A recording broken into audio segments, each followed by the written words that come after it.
കാരുണ്യ വിപ്ലവം പദ്ധതിയുടെ ആകെ സമാഹരിച്ച 2.19 കോടി ചികിത്സാ ധനസഹായം വിതരണം ചെയ്തു. പെരിങ്ങോട് ക്ലബ് 5 ഓഡിറ്റോറിയത്തിൽ വെച്ച് നടന്ന സഹായ വിതരണ പരിപാടി Ottapalam MLA advocate K Premkumar ഉദ്ഘാടനം ചെയ്തു. പെരിങ്ങോട്ടുകുറിശി ദയ ചാരിറ്റബിൾ ട്രസ്റ്റും കടമ്പഴിപ്പുറം ഗ്രാമപഞ്ചായത്ത് ഭരണസമിതിയും ചേർന്ന് നടത്തിയ കാരുണ്യ വിപ്ലവം വൻ വിജയകരമായതിന്റെ തുടർച്ചയായി ചികിത്സാ സഹായ വിതരണം ചെയ്തപ്പോൾ കോണിക്കഴി മുണ്ടൊളി വീട്ടിൽ മണികണ്ഠൻ മകൻ 8 വയസ്സുകാരൻ കാർത്തികേയനും നിരാലംബരായ മറ്റു രോഗികൾക്കും കരുതലായി മാറി സമാഹരിച്ച തുക.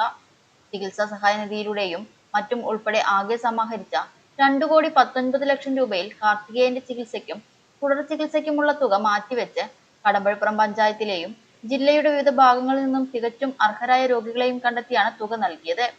298 രോഗികൾക്കാണ് ചികിത്സാ സഹായം നൽകാനായത്. 49 ലക്ഷത്തിലേറെ രൂപയാണ് കടമ്പഴിപ്പുറത്തെ ബക്കറ്റ് വിപ്ലവത്തിലൂടെ മാത്രം ഒരു ദിവസം സമാഹരിച്ചത്. കടമ്പഴിപ്പുറം ഗ്രാമപഞ്ചായത്തിലെ